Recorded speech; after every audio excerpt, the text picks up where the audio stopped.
Radio Kédougou, le journal avec Sotelma Malitel.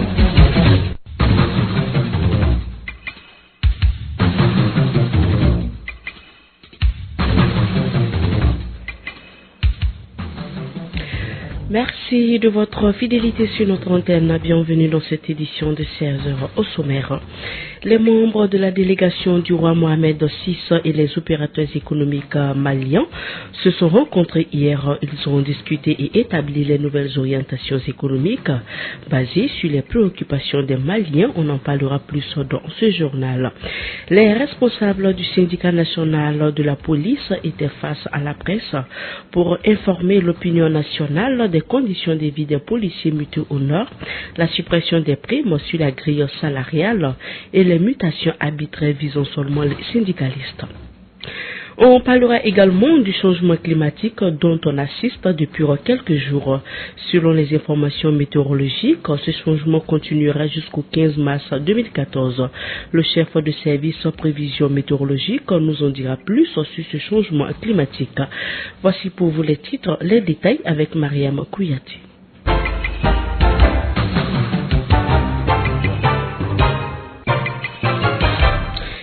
Merci d'écouter la 101.2 et bienvenue à tous.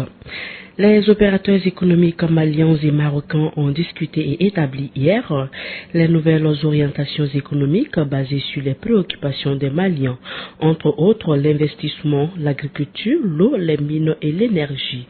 La rencontre a eu lieu au niveau de l'hôtel Radisson. Kassim Traoré nous en dit plus.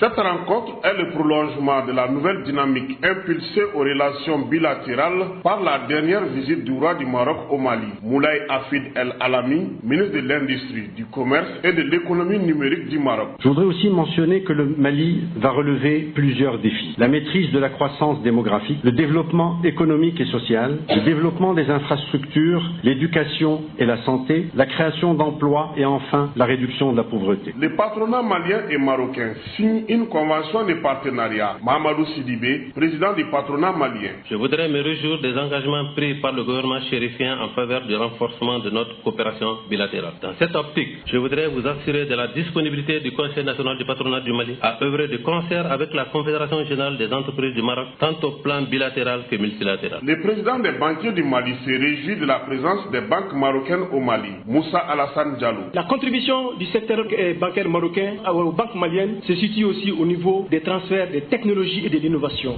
et qui ont permis de conforter confortablement le système financier et bancaire malien. Les expertises marocaines sont aujourd'hui en migration dans notre pays et cela a fortement contribué à renforcer les compétences du personnel bancaire de notre pays. Ce matin, au palais de Koulouba, en présence d'Ibrahim Bouakar Keïta et du roi Mohamed VI, il y aura la signature des 12 conventions de partenariat qui concernent plusieurs secteurs de développement. Au cours de cette rencontre, le ministre des Affaires étrangères et de la coopération internationale du Maroc a affirmé le soutien de son pays au Mali. Salah Eddine Mezoua, des propos recueillis par Kassim Traoré. Le Maroc, pays ami et frère, s'est engagé aux côtés du peuple malien et aux côtés du Mali pour assurer la stabilité, la paix et faire de sorte que ce grand pays, ce grand peuple puisse retrouver la quiétude, la stabilité qui va l'aider dans son effort de reconstruction, dans son effort de réconciliation et dans son effort de développement. Le Maroc est présent aujourd'hui pour témoigner encore une fois, affirmer, confirmer encore une fois notre amitié, notre engagement auprès du peuple ami malien frère, auprès des efforts de reconstruction et de réconciliation que le président Ibrahim Boubacar Keïta est en train de mener au niveau de ce grand pays. L'intégrité territoriale du Mali est fondamentale. La réconciliation est fondamentale pour que ce grand peuple, ce grand pays puisse se tourner dans la quiétude et dans la sérénité vers l'avenir de construction, l'avenir de dépassement des difficultés, la réponse aux attentes des populations et les attentes des exigences de la jeunesse, aujourd'hui en attente d'une dynamique nouvelle pour faire de sorte que ce grand pays puisse jouer son rôle et être un facteur et un élément de stabilité, de développement et de rayonnement régional. Le président permanent du Conseil européen en visite à Bamako a co-animé hier une conférence de presse à Koulouba avec le président Ibrahim Boubacar Keïta. Il a réaffirmé le soutien de l'Union européenne au Mali. Un extrait de son intervention lors de la conférence de presse. Aujourd'hui, grâce à ses propres efforts et au soutien de la communauté internationale, en particulier française, africaine et européenne, la situation est tout autre. Je viens donc pour rendre hommage au travail accompli, pour encourager les initiatives afin de consolider la réconciliation et la stabilité dans le pays et finalement pour manifester clairement que le soutien de l'Union européenne s'inscrit dans la durée. Nous resterons à vos côtés au-delà de cette période transitionnelle de sortie de crise. Nous sommes avec vous en tant que partenaires durables, fiables et fraternels.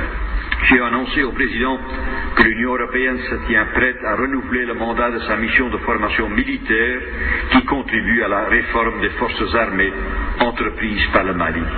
Et nous avons également discuté d'actions préparatoires qui permettraient à l'Union européenne d'étendre son appui à la formation des forces de la police et de la sécurité nationale.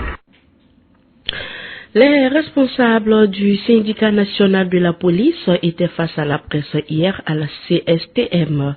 L'objectif était de dénoncer la suppression des primes sur la grille salariale, les conditions de vie des policiers mutés au nord et les mutations arbitraires visant seulement les syndicalistes. Écoutons adjudant de police Youssouf Fofana, secrétaire général par intérim du syndicat de la police. Ils nous ont dit plus au micro de Kani Okeïta. Et aujourd'hui, le syndicat est buté à d'énormes problèmes d'injustice qui est orchestré par le directeur général et son adjoint. Aujourd'hui, nous sommes victimes de mutations arbitraires, cette mutation qui visait uniquement les syndicalistes. Et bien avant, aujourd'hui, on avait signalé cette position au ministre de la Sécurité qui n'a pas voulu nous croire. Et aujourd'hui, voilà toute la réalité. Les syndicalistes sont mutés par-ci, par-là, une décision personnelle du directeur général de la police. Alors qu'il y a certaines décisions, une prise de décision au niveau de la police, on doit concerter, associer les syndicalistes dans la prise de cette décision telle que la mutation et autres. La fois passée, ils ont pris une décision unilatérale en supprimant la prime sur la grille salariale des policiers qui voulaient faire l'objet de bruit à travers le Mali. Et nous, c'était notre vigilance. Cela a trouvé que vraiment nous sommes dans la rue pour réclamer notre droit. Alors nous sommes victimes de l'injustice et de la violation des textes que le directeur ne respecte pas. Les actions que nous comptons faire par rapport à ça, c'est pour attirer d'abord l'attention de l'autorité sur la mauvaise gérance que les policiers sont en train de subir aujourd'hui. Et si on ne met pas fin à ça, nous sommes affiliés à une centrale. Et nous allons partir en grève avec la centrale. Et la grève, ça ne concerne pas la police seulement. Ça concerne d'autres structures, telles que l'enseignement, telles que la santé, comme beaucoup d'autres. La Confédération syndicale internationale basée à Bruxelles a rendu visite hier à la Confédération syndicale des travailleurs du Mali, CSTM, et l'Union nationale des travailleurs du Mali, UNTM. L'organisation syndicale internationale a réaffirmé sa disponibilité aux côtés de ses camarades maliens pour changer les conditions de vie des travailleurs. Les précisions avec le responsable du bureau Afrique de la Confédération syndicale internationale, Mamadou Diallo, au micro de André Traoré.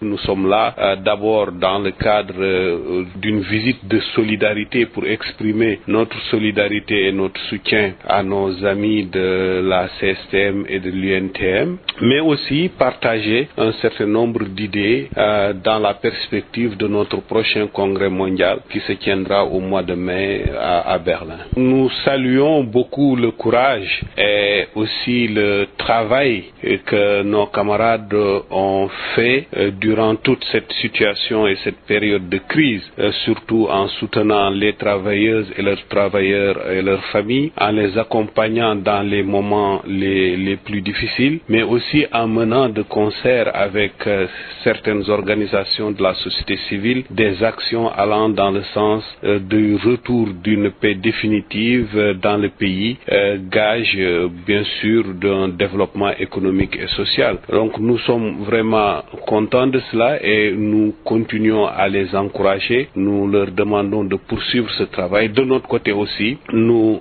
ferons tout ce qui est en notre pouvoir pour les soutenir et les accompagner dans ce sens. Mieux outiller les organisations de la société civile afin qu'elles contribuent véritablement à la recherche et à la consolidation d'une paix durable, la sécurité et le développement du Mali.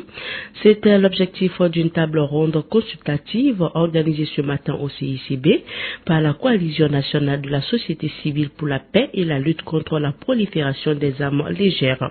Boubacar Abba, juriste de formation sur les questions de paix, et le micro de André Traoré. La paix ne se décrète pas comme ça, il faut la chercher. Comme on le dit d'ailleurs, pour aller avoir la paix, il faut aller vers les autres. Parce que la guerre naît dans l'esprit des gens. C'est dans l'esprit des gens aussi qu'il faut édifier la paix. Je pense qu'aujourd'hui, nous sommes à un moment crucial de l'histoire de notre pays, après tout ce qui s'est passé ces dernières années, et surtout ce qui s'est passé en 2012, où il y a une conjonction de 3 événements majeurs. Donc ceci doit nous amener à nous engager pour quand même réduire et comprendre un peu la profondeur de cette crise et atténuer cette crise pour les populations.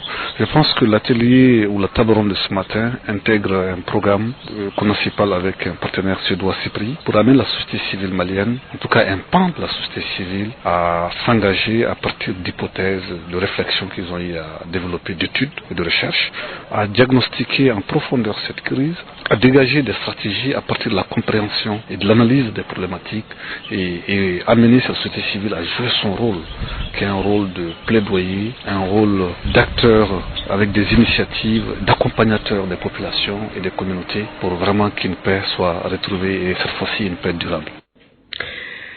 La journée mondiale des langues maternelles, dont le lancement aura lieu demain vendredi à Sibi, a pour objectif de mobiliser et sensibiliser le maximum de citoyens par rapport aux avantages liés à la valorisation des langues maternelles. En prélude à cet événement, écoutons Madame Koulibaly Mariam Kone, directrice de l'Académie malienne des langues au micro de Saïdou Adiakité. Chaque peuple a le droit de parler et d'être instruit dans sa langue. Raison pour laquelle, à la 30e session de l'UNESCO, ils ont dédié cette journée, le 21 février, à la langue maternelle. Dans ce sens, quelles sont les activités prévues par vous ici? Est-ce que l'événement sera d'abord fêté? Bien sûr, l'événement, comme d'habitude, sera fêté. Nous allons faire le lancement dans la ville de Sibi, à 1 km de Bamako, le 21, donc demain vendredi. Et le 24, il y aura une série de conférences ici, au siège même de l'Amalanzé, dans notre salle de conférence. Qu'est-ce qui est prévu lors de ces différentes rencontres? Bon, comme je l'ai dit, le lancement sera fait à Sibi. Il y aura des manifestations folkloriques, des leçons modèles, tout ce qu'il y a pour rendre ça agréable et que les gens prennent un peu conscience de l'importance que jouent les langues dans notre vie quotidienne. Pourquoi la ville de Sibi a été choisie pour inaugurer ce lancement? Bon, c'est pas pour autre chose parce que c'est à cause de sa proximité avec Bamako. Sinon, bon, on avait prévu même de le faire à Bamako ici, mais pour rendre la chose plus agréable et faire participer les populations rurales, on a décidé d'aller à Sibi. Jusqu'à quelle échelle cela va s'étendre? Est-ce un événement qui est seulement fait à Bamako ou sur l'ensemble du territoire national? Bon, cette année, je crois qu'on va s'arrêter à Bamako et Sibi, mais dans les académies, ils peuvent faire à leur manière aussi. On n'a pas prévu d'organiser ça au niveau des mains, chacun selon son initiative, vu l'importance même de la journée. Chacun peut faire un petit truc pour vraiment rendre la chose agréable. Sur un autre plan, un cadre de concertation des acteurs intervenant dans le domaine de l'eau et de l'assainissement a ouvert ses portes hier à Ségou, organisé par la direction régionale de l'hydraulique de Ségou en partenariat avec WaterAid Mali. Il consiste à harmoniser les activités et les apprentissages des acteurs intervenant dans le secteur de l'eau et de l'assainissement. Le point avec Touba Dombeli. Ce cadre de concertation des secteurs de l'eau et de l'assainissement est un besoin de coordination et de partage des expériences en vue de l'amélioration des services d'alimentation en eau. Mamadou Diallo, WaterAid Mali. Notre appui à ces journées de concertation régionale est l'expression de notre foi en la coordination des acteurs des secteurs eau et assainissement. Vous le savez tous, la tenue de ces journées répond à un besoin pressant de coordination au niveau des acteurs de l'eau et de l'assainissement. C'est aussi un besoin pour améliorer à travers ces coordinations la gestion des connaissances sur la qualité mais aussi la quantité au niveau de la gestion des ressources en eau mais aussi au niveau de l'assainissement. Une stratégie d'accompagnement des efforts du gouvernement dans la région de Ségou. Paku Kamate, représentant du gouverneur. Le choix porté sur Ségou pour abriter la présente réunion nous honore au regard de nos ambitions visant à satisfaire les besoins vitaux en eau potable des populations de la région où plusieurs localités demeurent sans point d'eau moderne et de nombreux centres ruraux ou semi-ruraux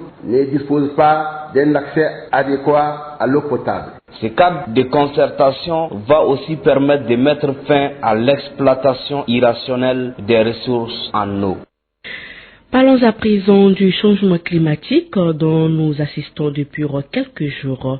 Ce changement est caractérisé par un climat très froid avec les visibilités réduites. Selon les informations météorologiques, ce changement continuera jusqu'au 15 mars 2014. Pour en savoir plus, notre reporter André Traoré s'est entretenu avec le chef de service prévision météorologique Mohamed Kouyati. Il y a quelques jours, sinon 2 ou 3 semaines, nous constatons une différence de pression entre l'Europe et 20 degrés nord. Donc une descente froide de l'air froid, donc une descente froide vers les pays africains. Et cette descente froide-là, avec une alternance de jours chauds et de jours froids, dont l'ensoleillement va contribuer maintenant à la formation des nuages bas. C'est pourquoi vous verrez des jours où il n'y a pratiquement pas de soleil. Ça, c'est l'humidité combinée à l'énergie solaire, la chaleur qui est là, qui va contribuer à la formation des nuages bas. Donc il fait une bonne couverture nuageuse, donc on a un temps d'ensoleillement assez faible. Bon, c'est des conditions qui sont perçues. M. Kouyaté, et cela a quel impact sur la santé? Ça crée des conditions favorables aux maladies climato-sensibles, telles que la méningite, la grippe, les rhumes, les toux et autres. Mais pour les mesures préventives, les conduites à tenir par la population, il serait mieux que vous vous référez au service de santé et épidémiologie. Cette situation va persister, là encore. Mais il y aura des jours où on aura une visibilité améliorée et des jours où les visibilités seront bouchées. Et ça va continuer. Et je dirais même que jusqu'au 15 mars, on a une alternance des jours froids et des jours chauds avec des poussières qui arrivent, la brume de poussière en suspension dans l'atmosphère qui va réduire la visibilité considérablement. Ça va s'intensifier. Souvent la densité sera très forte, on ne pourra même pas voir, on peut faire des journées entières dans la poussière.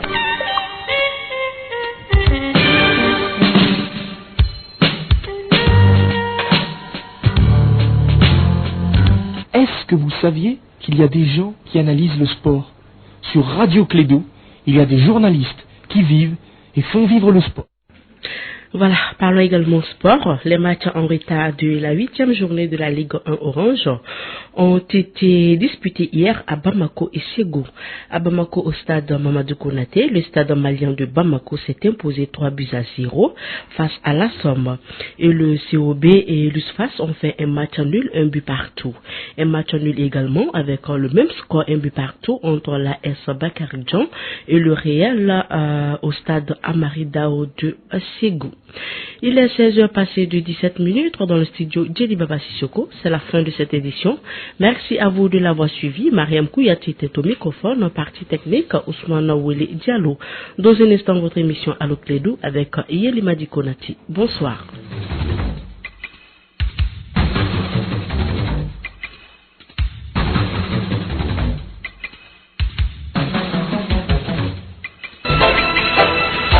Radio Clédou, le journal avec Sotelma Malitaire. Nive miri anyumanko, nive kuna